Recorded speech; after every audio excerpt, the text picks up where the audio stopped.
Hello बच्चों, let's see this question.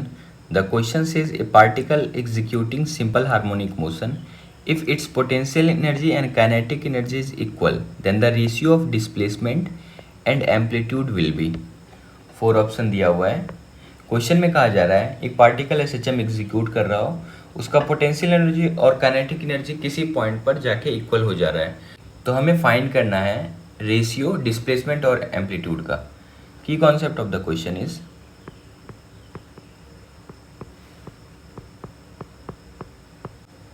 first key concept of the question is potential energy of particle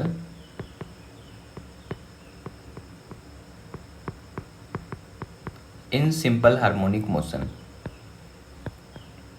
और ये value होता है 1/2 m omega square into displacement का square यानी x square.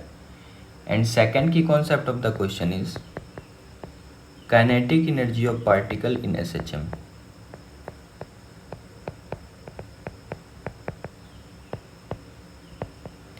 और ये वैल्यू होता है 1/2 m omega square into amplitude का स्क्वायर माइनस डिस्प्लेसमेंट का स्क्वायर. तो इन दोनों की कॉन्सेप्ट की हेल्प से हम लोग इस क्वेश्चन को सॉल्व करेंगे. क्वेश्चन में कहा गया है किसी पॉइंट पे पार्टिकल का पोटेंशियल एनर्जी और काइनेटिक एनर्जी बराबर हो जा रहा है. इसका मतलब सपोज पार्टिकल एक लाइन के अबाउट एसएचएम परफॉर्म कर रहा हो. ये दोनों एक्सट्रीम पोजीशन है, ये माइनस ए है और ये प्लस ए फॉर एम्पलीट्यूड. यहाँ पे मीन पोजीशन है, पार्टिकल मीन से एक्सट्रीम पे जा रहा होगा, फिर से मीन होते हुए दूसरे एक्सट्रीम पे आ रहा होगा, वापस मीन पे आ रहा होगा, तो उसका एक साइकिल कंप्लीट हो जा रहा होगा. अब क्या है कि पोटेंशियल एनर्जी और काइनेटिक एनर्जी दोनों बराबर हो जा रहा है. सपोज मैं मान लेता हूँ कि यहाँ पे कुछ दूरी पर, मीन पोजीशन से कुछ दूरी पर, या तो आप राइट ले लो या फिर आप लेफ्ट ले लो, कोई भी लो, दोनों में से दोनों बात बराबर है. यहाँ पे ये वाला मीन पोजीशन है और ये मीन पोजीशन से मैं एक्स दूरी पर कोई ऐसा पॉइंट है यहाँ पे जहाँ पे पोटेंशियल एनर्जी और काइनेटिक एनर्जी दोनों बराबर रहा होगा. तो हम लोग एक्स दूरी पर पोटेंशियल एनर्जी का वैल्यू देखते हैं. यहाँ पे क्या है, potential energy equal to kinetic energy. तो एक्स दूरी पर पोटेंशियल एनर्जी का वैल्यू क्या होगा, ये होगा 1/2 m omega square into displacement का स्क्वायर. एक्स दूरी है तो एक्स स्क्वायर हो जाएगा. ये इक्वल टू किसके बराबर होगा, काइनेटिक एनर्जी के बराबर होगा.